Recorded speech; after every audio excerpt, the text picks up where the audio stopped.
Hello. So, in this video lecture, we will see about the current affairs of the May month, May 2022.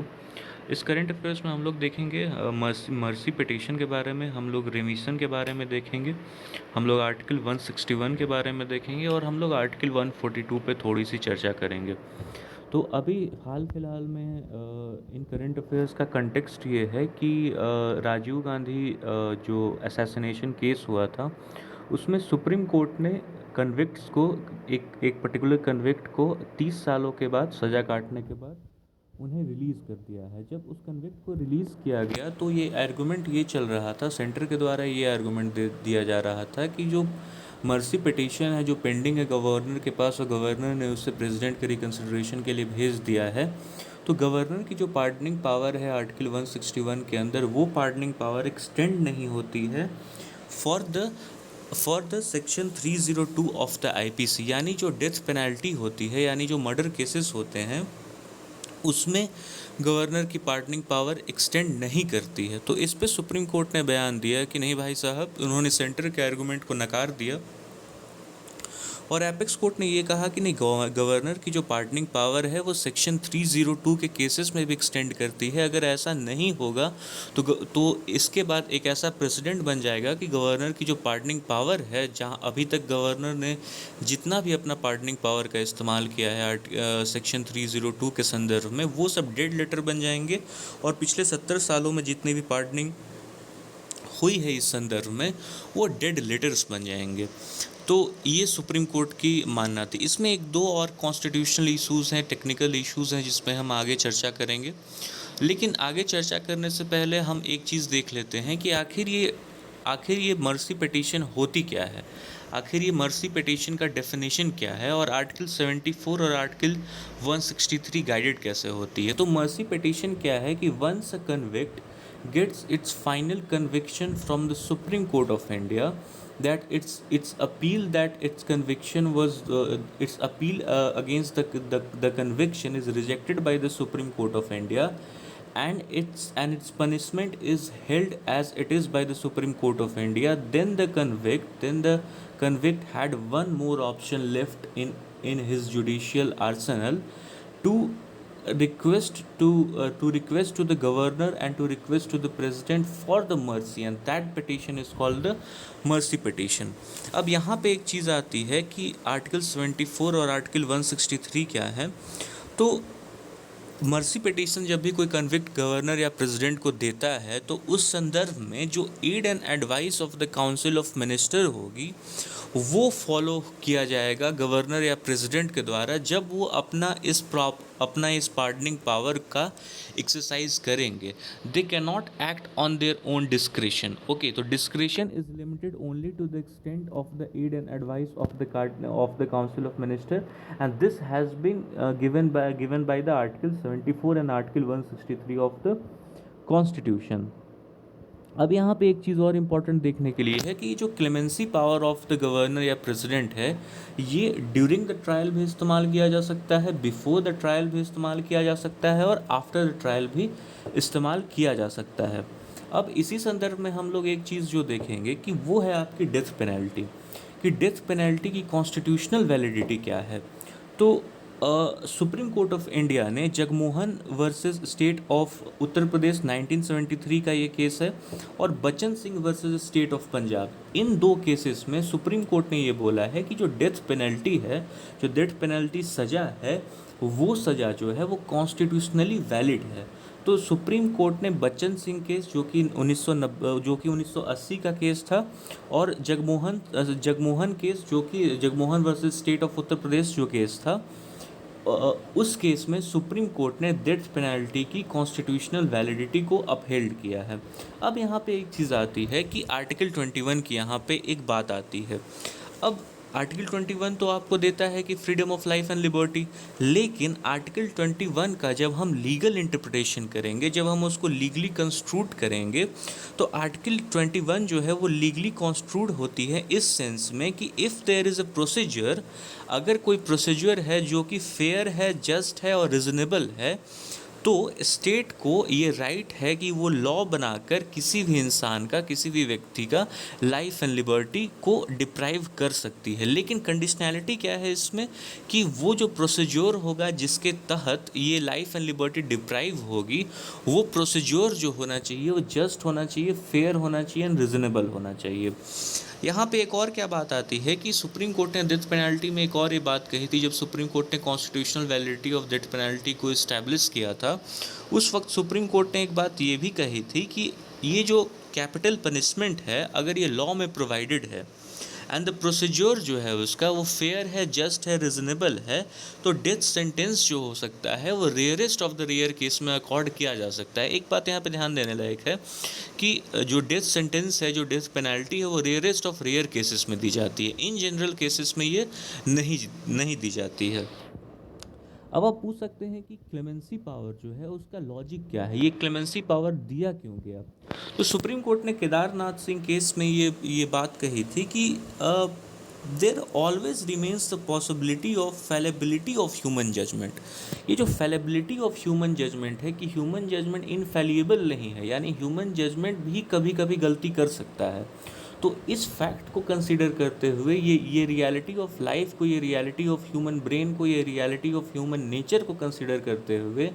Supreme court ने केदारनाथ सिंह में ये कहा था कि there is a possibility of fallibility of human judgement, कि human judgement जो है वो फैलिएबल हो सकती है। और ये जो फैलिबिलिटी ऑफ ह्यूमन जजमेंट है ये उन लोगों में भी आ सकती है जो कि काफ़ी ट्रेंड जुडिशियल माइंड्स हैं। तो ट्रेंड जुडिशियल माइंड्स में भी फैलिबिलिटी ऑफ ह्यूमन जजमेंट हो सकती है। इसीलिए कन्विक्ट को एक लास्ट रिकोर्स मिलना चाहिए from the scrutiny of the law, from the authority of the law, और वो जो लास्ट रिकोर्स होगी वो एक हायर अथॉरिटी होगी जो कि कन्विक्ट को सेव करेगी, जो कि कन्विक्ट के लिए पॉसिबिलिटी ऑफ सेविंग होगी from the fallibility of human judgement even in the. तो ये आपका लॉजिक ऑफ क्लेमेंसी पावर है कि आप ये पूछ सकते हैं कि भाई साहब, जब सुप्रीम कोर्ट और हाई कोर्ट ने फैसला सुना ही दिया तो फिर क्लेमेंसी पावर क्यों दिया गया है। तो यही है ये चीज़ कि ह्यूमन जजमेंट भी फैलिएबल हो सकता है, ह्यूमन जजमेंट भी गलतियां कर सकती है, इवन ट्रेंड माइंड भी गलतियां कर सकती हैं। इसलिए फैलिबिलिटी ऑफ ह्यूमन जजमेंट से एक निर्दोष को सजा ना मिल जाए, इसीलिए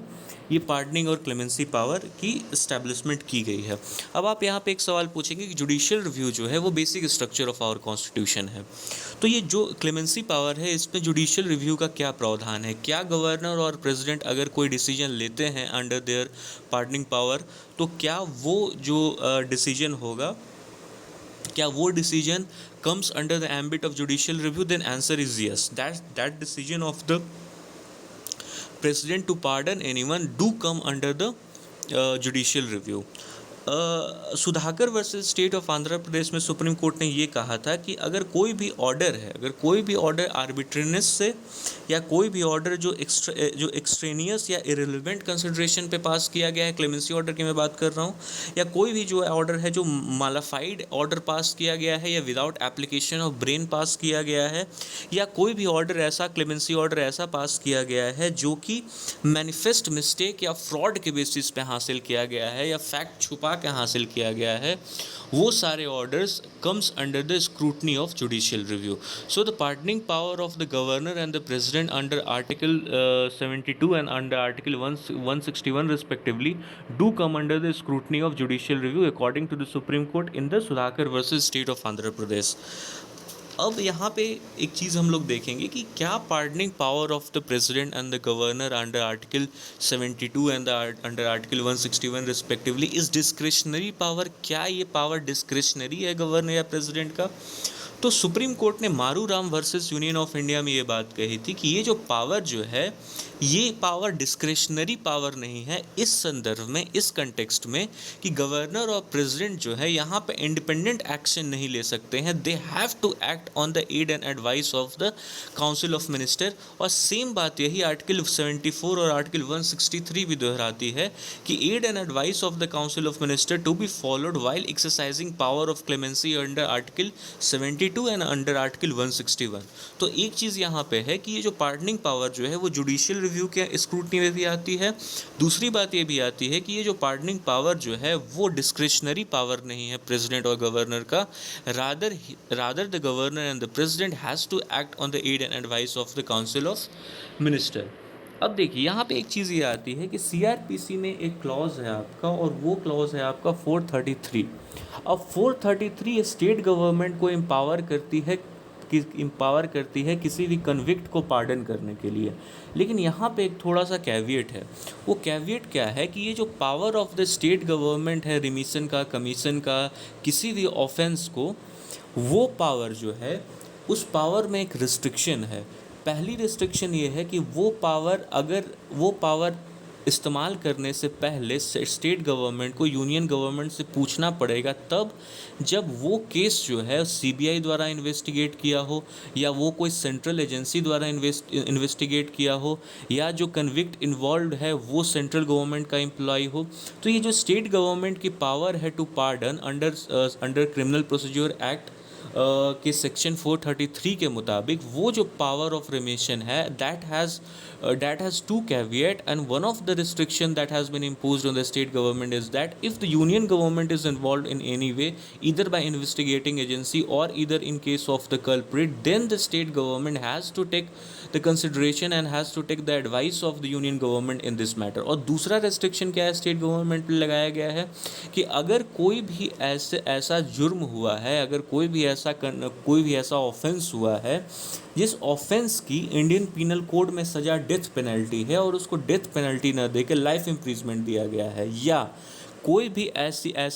भी ऐसा पनिशमेंट जिसमें डेथ पेनल्टी को कम्यूट कर दिया गया है लाइफ इम्प्रिजमेंट में, उसमें स्टेट गवर्नमेंट अपने पार्डनिंग पावर को तभी इस्तेमाल कर सकती है जबकि उस आदमी ने 14 साल की सज़ा झेल ली है। अगर उस आदमी ने 14 साल की सज़ा नहीं झेली है तो स्टेट गवर्नमेंट का जो पार्डनिंग पावर है under 433 of the CrPC, the state government can not exercise that. अब यहाँ पे एक और चीज़ आती है, सुप्रीम कोर्ट ने ये बात कही है कि ये जो पार्डनिंग पावर है, ये जो pardoning power of the state government under section 433 of the CrPC जो है, ये पार्डनिंग पावर ऑफ जो स्टेट गवर्नमेंट है, ये जो पार्डनिंग पावर है, इसमें दो रिस्ट्रिक्शन हमने बताया कि इसमें दो रिस्ट्रिक्शन है कि एक तो अगर यूनियन गवर्नमेंट का किसी भी तरह से इन्वॉल्व है तो यूनियन गवर्नमेंट से आपको बातचीत करनी है, वहाँ पे कंसल्ट करना है। और दूसरी बात हमने क्या बताई कि अगर कोई ऐसी सज़ा इन्वॉल्व है जिसमें ओरिजिनल पनिशमेंट डेथ पेनल्टी है, या डेथ पेनल्टी दी गई थी और उसे कम्यूट कर दिया गया लाइफ इम्प्रिजमेंट में, तो जब तक 14 साल पूरे नहीं होंगे the state government can not exercise this power under section 433 of the CrPC. लेकिन आर्टिकल 161 के अंदर जो गवर्नर का पावर है वो ओवरराइड करता है दीज रिस्ट्रिक्शन को, यानी गवर्नर किसी इंसान को 14 साल पहले सज़ा पूरे किए हुए भी रिलीज़ कर सकते हैं, वो उसे पार्डन कर सकते हैं। यानी किसी इंसान को मान लीजिए किसी जुर्म के लिए डेथ पेनल्टी की सज़ा मिली है, तो और अगर वो स्टेट गवर्नमेंट के पास जाएगा कि सर भाई साहब मुझे आप क्लेमेंसी कर दो, मुझे आप पार्डन कर दो, तो स्टेट गवर्नमेंट कहेगी कि नहीं, पहले आप 14 साल सज़ा पूरी करो, उसी के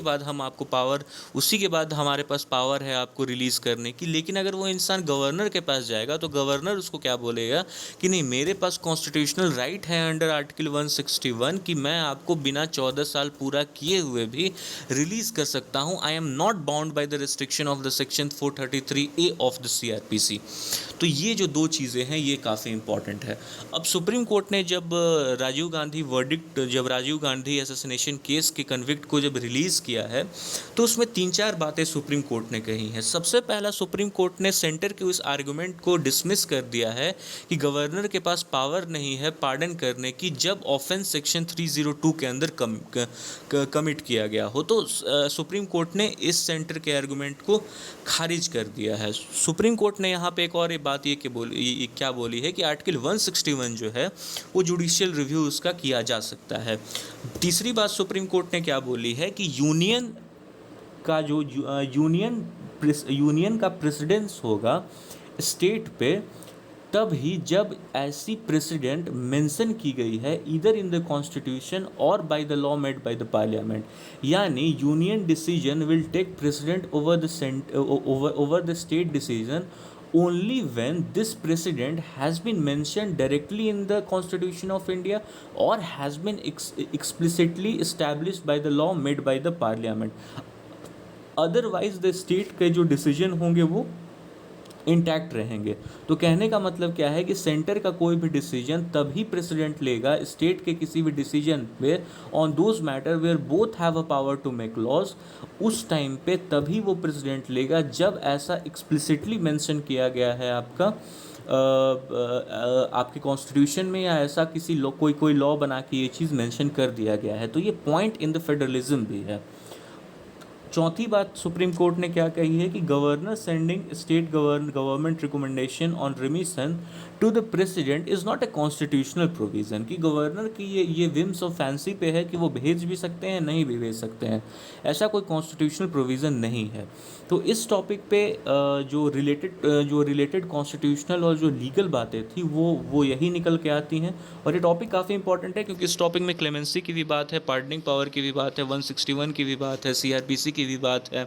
आईपीसी की भी बात है। तो दिस बिकम्स वेरी इंपॉर्टेंट।